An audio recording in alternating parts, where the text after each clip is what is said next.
നമസ്കാരം. വാർത്തയിലെ സത്യം വാർത്താധിഷ്ഠിത പരിപാടിയിലേക്ക് ഏവർക്കും സ്വാഗതം.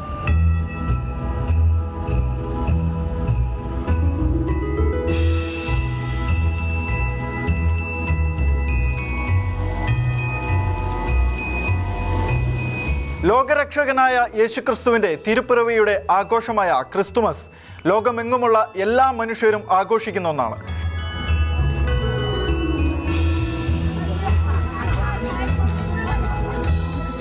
എന്നാൽ ക്രിസ്തുമസ് സമാഗതമാകുമ്പോൾ യൂറോപ്പിലാകമാനം അശാന്തിയും ഭയവും സൃഷ്ടിക്കുന്ന തരത്തിൽ ആക്രമണങ്ങൾ അഴിച്ചുവിട്ടുകൊണ്ട് പല തരത്തിലുള്ള ആക്രമണങ്ങളാണ് ചില തീവ്രവാദികൾ നടത്തിക്കൊണ്ടിരിക്കുന്നത്.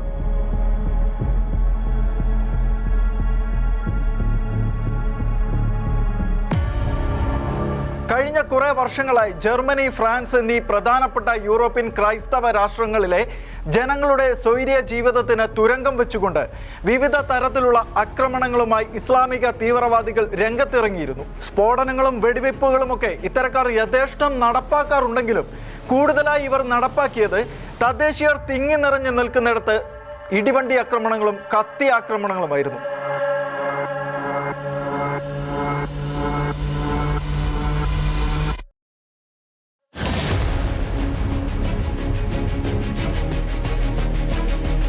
കഴിഞ്ഞ വർഷത്തെ ക്രിസ്തുമസിന് മുന്നോടിയായി ഡിസംബർ 20 ജർമ്മനിയിലെ മാഗ്ഡബർഗിലെ ക്രിസ്തുമസ് മാർക്കറ്റിൽ നടന്ന ഇത്തരമൊരു ഇടിവണ്ടി ആക്രമണത്തിന്റെ പശ്ചാത്തലത്തിൽ ഇത്തവണ ക്രിസ്തുമസ് മാർക്കറ്റിന് സുരക്ഷയെ പ്രതി ഔദ്യോഗിക അംഗീകാരം നൽകാൻ ഉദ്യോഗസ്ഥർ താൽപ്പര്യക്കുറവ് കാണിച്ചിരുന്നെങ്കിലും ഒടുവിൽ അതീവ സുരക്ഷയോടെ അനുമതി നൽകുകയായിരുന്നു.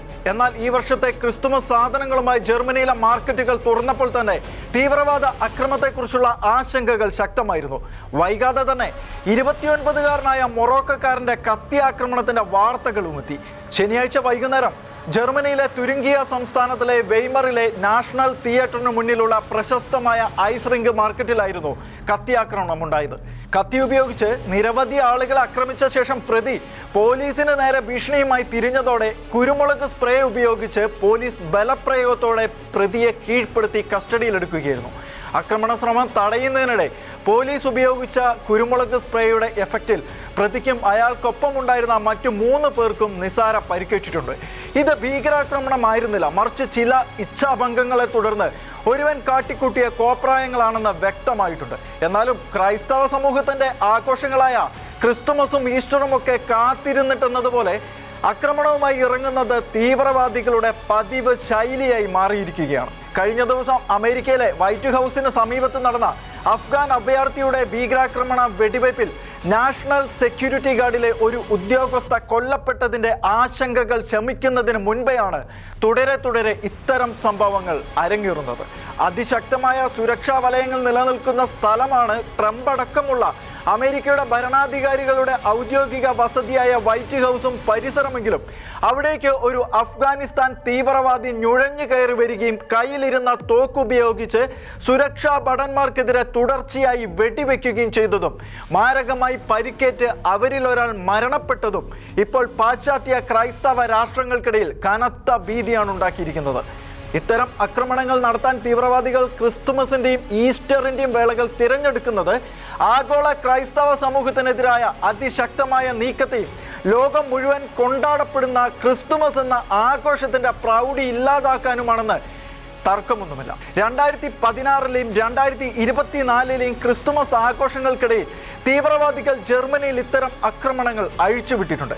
ലോകത്തിന് മുഴുവൻ ശാന്തിയും സമാധാനവും നൽകിക്കൊണ്ട് ലോകരക്ഷകനായ യേശുക്രിസ്തുവിന്റെ ജന്മദിനം ആഘോഷിക്കാൻ സമാധാന കാംക്ഷികളായ ലോക മനുഷ്യരെല്ലാം ഒരുങ്ങുന്നത് വല്ല വിധേനയും തകർത്ത് തരിപ്പണമാക്കി ഇല്ലാതാക്കി ഭീതി വിതയ്ക്കുക എന്നത് തന്നെയാണ് ഇവരുടെ പ്രധാനപ്പെട്ട ലക്ഷ്യം.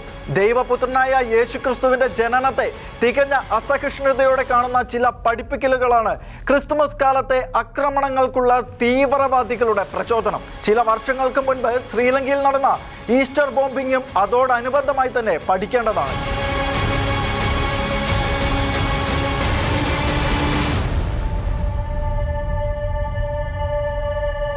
കഴിഞ്ഞ വർഷത്തെ ക്രിസ്തുമസിന്റെ ഒരുക്കങ്ങൾ പുരോഗമിക്കുന്നതിന്റെ ഇടയിലാണ് ജർമ്മനിയിലെ മാഗ്ഡബർഗിലെ തിരക്കേറിയ ക്രിസ്തുമസ് മാർക്കറ്റിലേക്ക് മാരകമായ വേഗത്തിൽ കാർ ഓടിച്ചു കയറ്റിയ സൗദിക്കാരനായ ഇസ്ലാമിക തീവ്രവാദി ഒരു കൊച്ചു കുട്ടിയടക്കം 2 പേരെ കൊലപ്പെടുത്തുകയും 80ഓളം പേരെ ഗുരുതരമായി പരിക്കേൽപ്പിക്കുകയും ചെയ്തത്. ആ ദിവസങ്ങളിലെ ഒരു വൈകുന്നേരം ക്രിസ്തുമസ് ഷോപ്പിങ്ങിനായി ജനങ്ങൾ തടിച്ചുകൂടി നിൽക്കുമ്പോഴായിരുന്നു കൂട്ടക്കൊലപാതകം എന്ന ലക്ഷ്യം മാത്രം മുൻനിർത്തിക്കൊണ്ട് തലേബൻ എന്ന ഇസ്ലാമിക തീവ്രവാദി അവരുടെ ദേഹത്തേക്ക് കാർ ഓടിച്ചു കയറ്റിയത്. 2000 കാലഘട്ടത്തിൽ അഭയാർത്ഥിയായി കുടിയേറി ജർമ്മനിയിലെത്തിയ സൗദി അറേബ്യക്കാരനായിരുന്നു പ്രതി. കുറച്ചുനാൾ സൈക്കാട്രിസ്റ്റായി ജോലി ചെയ്ത് ബന്ധങ്ങൾ ഉണ്ടാക്കിയതിനു ശേഷം സൗദിയിൽ നിന്നും മറ്റ് ഗൾഫ് രാജ്യങ്ങളിൽ നിന്നുമെല്ലാം ജർമ്മനിയിലേക്ക് ചേക്കേറാൻ ആഗ്രഹിക്കുന്ന മുസ്ലിങ്ങളെ സഹായിക്കുന്നതിനാവശ്യമായ സേവനങ്ങൾ നൽകി വരികയായിരുന്നു. അന്നത്തെ അക്രമത്തിൽ തീവ്രവാദ ബന്ധമൊന്നുമില്ല എന്ന വിവരങ്ങൾ ഉണ്ടായിരുന്നെങ്കിലും പിന്നീട് ഇയാളെക്കുറിച്ച് പുറത്തു വന്ന വിവരങ്ങൾ ആരെയും ഞെട്ടിക്കുന്ന തരത്തിലായിരുന്നു. ആ ഭീകരന് കടുത്ത തീവ്രവാദ പശ്ചാത്തലമുണ്ടെന്നും തീവ്രവാദം, മനുഷ്യക്കടത്ത് എന്നീ കുറ്റങ്ങൾ ചുമത്തി സൗദി അറേബ്യ അന്വേഷിച്ചു കൊണ്ടിരുന്ന ആളാണ് ഇയാളെന്നുമായിരുന്നു ആ വിവരങ്ങൾ. അത്തരത്തിലൊരാളെ സംരക്ഷിക്കുവാൻ റിസ്ക് എടുത്തുകൊണ്ട് ജർമ്മനി വഴിയെ പോയ പണി ഇരന്ന് മേടിക്കുകയായിരുന്നു എന്നാണ് പുറത്തു വരുന്ന വിവരങ്ങൾ. 2016 ക്രിസ്തുമസിന്റെ സമയത്താകട്ടെ ഒരു ഇസ്ലാമിക തീവ്രവാദി ബെർലിനിലെ ക്രിസ്തുമസ് മാർക്കറ്റിലേക്ക് പോകുന്നവരുടെ ഇടയിലേക്കാണ് ട്രക്ക് ഓടിച്ചു കയറ്റി കൊന്നു തള്ളിയത് 13 ജർമ്മൻകാരെയായിരുന്നു. അന്ന് ഡസൻ കണക്കിന് ആൾക്കാർക്ക് പരിക്കേൽക്കുകയും ചെയ്തിരുന്നു. ആ ദാരുണ സംഭവം കഴിഞ്ഞ ദിവസങ്ങൾക്ക് ശേഷം ഇറ്റലിയിൽ നടന്ന വെടിവയ്പ്പിലാണ് ആ അക്രമി കൊല്ലപ്പെട്ടത്. ഇതുകൂടാതെ ജർമ്മനിയിലെ ബെർലിനിലുള്ള ഹോളോകോസ്റ്റ് സ്മാരക സ്ഥലത്ത് വെറും 19 വയസ്സ് മാത്രം പ്രായമുള്ള ഒരു സിറിയൻ തീവ്രവാദി സ്പാനിഷ് വിനോദസഞ്ചാരിയെ കുത്തിക്കൊന്നതും നടുക്കത്തോടെയാണ് ലോകം കേട്ടത്. അതും ഇസ്ലാമിക തീവ്രവാദ ആക്രമണമായിരുന്നുവെന്നുള്ള സ്പാനിഷ് പോലീസിന്റെ റിപ്പോർട്ടുകളാണ് പിന്നീട് പുറത്തു വന്നത്.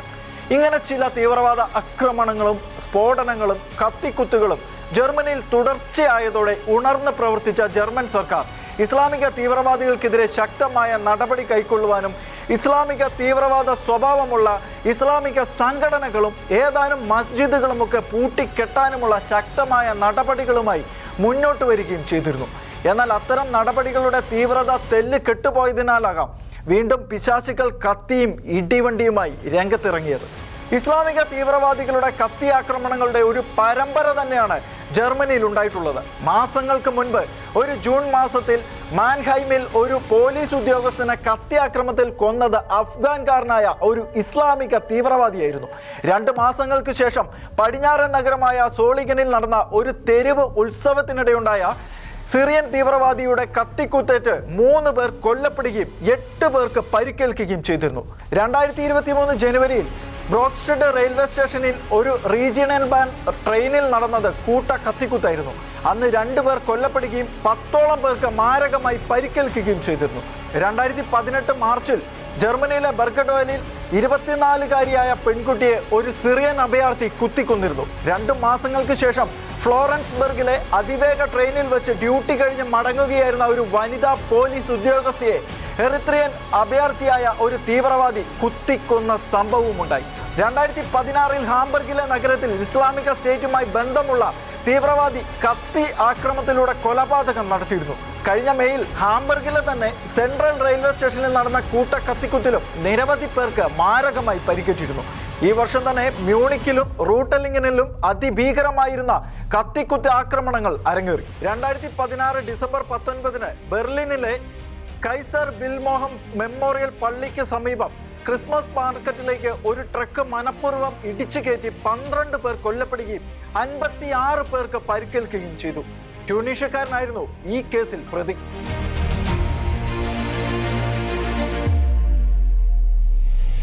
2016 ഡിസംബർ 16 ജർമ്മനിയിലെ ക്രിസ്തുമസ് മാർക്കറ്റിലും ഇറാഖി വംശജനായ 12 വയസ്സ് മാത്രമുള്ള ഒരു ആൺകുട്ടിയെ ബോംബിംഗ് ഗൂഢാലോചനയിൽ പ്രതിയെന്ന് കണ്ടെത്തിയിരുന്നു. 2021 ജൂണിൽ ജർമ്മനിയിലെ ബവേറിയയിലെ ബുർസ്ബർഗിലും അബ്ദുൾ റഹ്മാൻ ജിബ്രീൽ അലി എന്നയാൾ നടത്തിയ കൂട്ടക്കത്തിക്കുത്ത് 3 സ്ത്രീകളുടെ ജീവനാണ് എടുത്തത്. നിരവധി പേർക്കെന്ന് പരിക്കേൽക്കുകയും ചെയ്തിരുന്നു. കഴിഞ്ഞ വർഷം ഓഗസ്റ്റിൽ ജർമ്മനിയിലെ നോർത്ത് റൈൻ വെസ്റ്റ് ഫാലിയിലെ സോളിംഗനിൽ നടന്ന കൂട്ടക്കത്തിക്കുത്തിൽ 3 പേർ കൊല്ലപ്പെടുകയും 8ഓളം പേർക്ക് പരിക്കേൽക്കുകയും ചെയ്തു. കഴിഞ്ഞ ജനുവരിയിൽ ജർമ്മനിയിലെ ബവേറിയയിലെ അഷാഫൻബർഗിൽ ഇനാമുള്ള മെർസായി എന്ന തീവ്രവാദി നടത്തിയ കത്തിക്കുത്തിൽ കൊല്ലപ്പെട്ടത് 2 പേരായിരുന്നു. 2023 നവംബറിൽ ക്രിസ്തുമസ് മാർക്കറ്റ് ലക്ഷ്യം വെച്ച് തീവ്രവാദ ഇസ്ലാമിക ആക്രമണം ആസൂത്രണം ചെയ്തതായി സംശയിച്ച് 15ഉം 16ഉം വയസ്സ് മാത്രമുള്ള 2 ആൺകുട്ടികളെ അറസ്റ്റ് ചെയ്തിരുന്നു. ഇതിൽ ഒരാൾ അഫ്ഗാൻ വംശജനായിരുന്നു. 2024 നവംബറിലും ക്രിസ്തുമസ് മാർക്കറ്റിൽ ഇസ്ലാമിക ഭീകരാക്രമണം ആസൂത്രണം ചെയ്തതിന് മറ്റൊരു 17 വയസ്സുകാരനെ അറസ്റ്റ് ചെയ്തിരുന്നു. യൂറോപ്യൻ രാജ്യങ്ങളെ മുഴുവൻ ഭീതിയിലാഴ്ത്തുന്ന തരത്തിലുള്ള അതിഭീകരമായ കത്തിക്കുത്താക്രമണങ്ങൾ അരങ്ങേറിയത് ഫ്രാൻസിലായിരുന്നു. ഏതാനും മാസങ്ങൾക്ക് മുൻപ് കിഴക്കൻ ഫ്രാൻസിലെ ഒരു ടൗൺ മാർക്കറ്റിൽ കൊലക്കത്തിയുമായി പാഞ്ഞെത്തിയ ഇസ്ലാമിക തീവ്രവാദി അഴിച്ചുവിട്ട അക്രമത്തിൽ ഒരാൾ കൊല്ലപ്പെടുകയും നിരവധി പേർക്ക് പരിക്കേൽക്കുകയും ചെയ്തിരുന്നു. ഇസ്ലാമിക മത തീവ്രവാദം തലയ്ക്ക് പിടിച്ച ഈ ഭീകരൻ അല്ലാഹു അക്ബർ എന്ന ആർത്തു വിളിച്ചുകൊണ്ടാണ് കണ്ണിൽ കണ്ടവരെയെല്ലാം ആക്രമിച്ചത്. ഇയാളെ അനുനയിപ്പിക്കാൻ എത്തിയ നിരവധി പോലീസ് ഉദ്യോഗസ്ഥന്മാരെയും ഇയാൾ കുത്തി വീഴ്ത്തുകയായിരുന്നു. അന്ന് 2 പോലീസുകാർ അതീവ ഗുരുതരാവസ്ഥയിൽ ചികിത്സ തേടിയിരുന്നു. 2013 പാരീസിന്റെ ഉൾപ്രദേശമായ ലാ ഡെഫൻസിൽ ഫ്രഞ്ച് സൈനികനായ സെഡ്രിക് കോർഡിയാറിനെ ഒരാൾ ആക്രമിക്കുകയും കുത്തി പരിക്കേൽപ്പിക്കുകയും ചെയ്തത്. 2012 മാർച്ചിൽ അൾജീരിയക്കാരനായ മുഹമ്മദ് മേര തെക്കൻ ഫ്രാൻസിലെ ടുലാൻസിലും മൊണ്ടോബാനിലും സൈനികരെയും ജൂത സ്കൂൾ കുട്ടികളെയും ലക്ഷ്യമിട്ട് നടത്തിയത് അതിമാരക വെടിവെപ്പായിരുന്നു. 2018 ഡിസംബർ 11 വൈകുന്നേരം ഫ്രാൻസിലെ സ്ട്രാസ്ബർഗിൽ ഒരു ഭീകരാക്രമണവും നടന്നിരുന്നു. നഗരത്തിലെ തിരക്കേറിയ ക്രൈസ്റ്റ് കിൻഡേൽസ് നരിക്കിൽ ക്രിസ്മസ് മാർക്കറ്റിൽ ഒരു മനുഷ്യൻ ഒരു റിവോൾവറും കത്തിയും ഉപയോഗിച്ച് സാധാരണക്കാരെ ആക്രമിച്ചു. 5 പേർ കൊല്ലപ്പെടുകയും 11 പേർക്ക് പരിക്കേൽക്കുകയും ചെയ്തു. ആക്രമണകാരി 29 വയസ്സുള്ള ഒരു ഇസ്ലാമിക തീവ്രവാദിയായിരുന്നുവെന്ന് വ്യക്തമായിരുന്നു. 2019 ഫ്രാൻസിലെ ലിയോണിലെ ഒരു സബ്സ്റ്റേഷന്റെ പുറത്ത് അഫ്ഗാനിസ്ഥാൻകാരനായ ഒരു തീവ്രവാദി കത്തി ഉപയോഗിച്ച് മാരകമായി കുത്തി പരിക്കേൽപ്പിച്ചത് 9 പേരെയായിരുന്നു. അന്ന് 2 പേർ സ്പോട്ടിൽ കൊല്ലപ്പെടുകയും നിരവധി പേർക്ക് പരിക്കേൽക്കുകയും ചികിത്സയിൽ കഴിയുകയും ചെയ്തിരുന്നു. താനൊരു മുസ്ലിമാണെന്നും തന്റെ ദൈവത്തെ അപമാനിക്കുന്ന ശബ്ദങ്ങൾ കേട്ടതുകൊണ്ടാണ് ഈ ആക്രമണങ്ങൾ നടത്തിയതെന്നുമായിരുന്നു അന്ന് അയാൾ പറഞ്ഞത്. 2023 തെക്കൻ കിഴക്കൻ ഫ്രാൻസിലെ ട്രോം ഡിപ്പാർട്ട്മെന്റിലെ ക്രംപോളിലും കൂട്ട കത്തിക്കുത്ത് അരങ്ങേറിയിരുന്നു. അന്ന് നിരവധി പേർക്കായിരുന്നു മാരകമായി പരിക്കേറ്റത്. കഴിഞ്ഞ ഏപ്രിലായിരുന്നു ഫ്രാൻസിലെ ലോയർ അറ്റ്ലാന്റിക്കിലുള്ള നാൻസിലെ Our Lady of All Health ഹൈസ്കൂളിലെ ഒരു സ്വകാര്യ സെക്കൻഡറി സ്കൂളിൽ 15കാരനായ ഒരു കുട്ടി തീവ്രവാദി കണ്ണിൽ കണ്ട കുട്ടികളെയെല്ലാം കത്തിയെടുത്ത് കുത്തിയത്.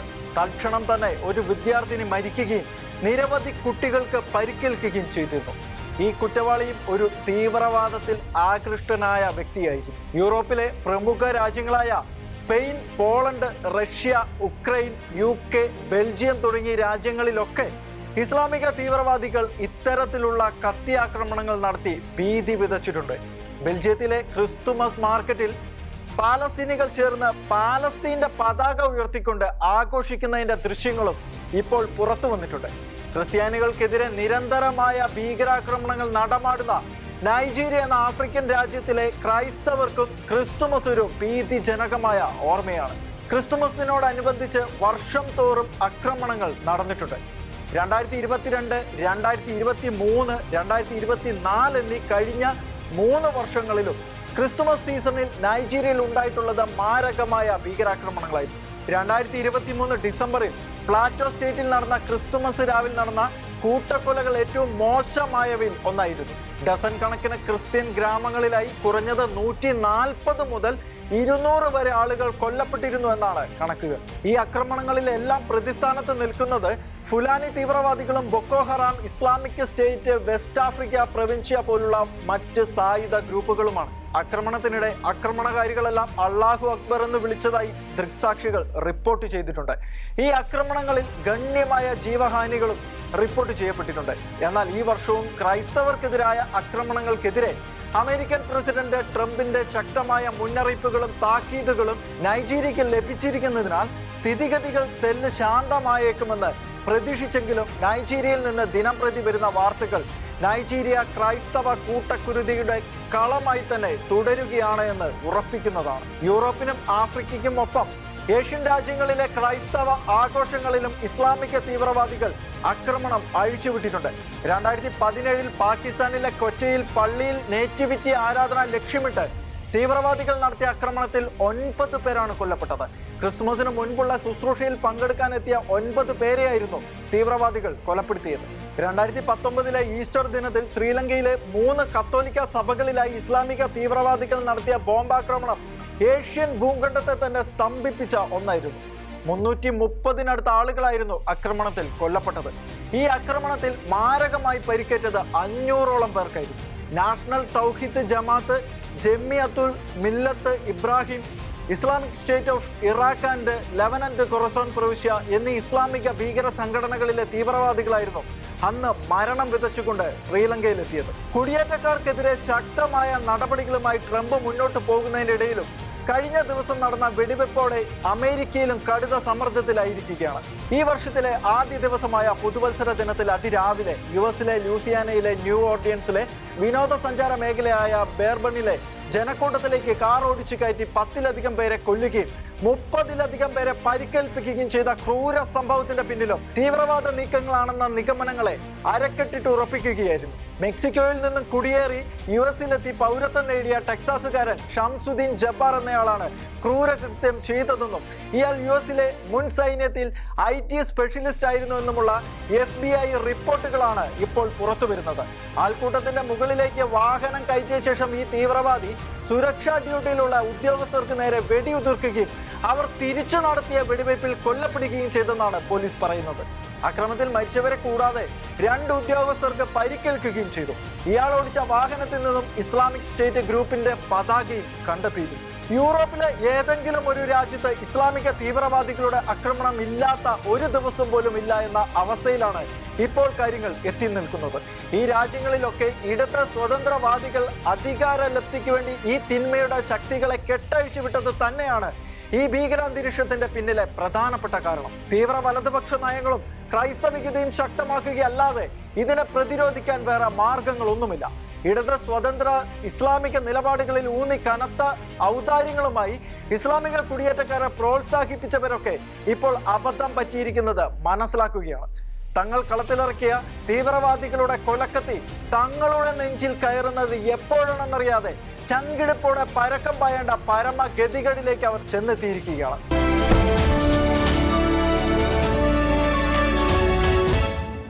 വാർത്തയിലെ സത്യങ്ങളുമായി ഇനി അടുത്ത ആഴ്ച.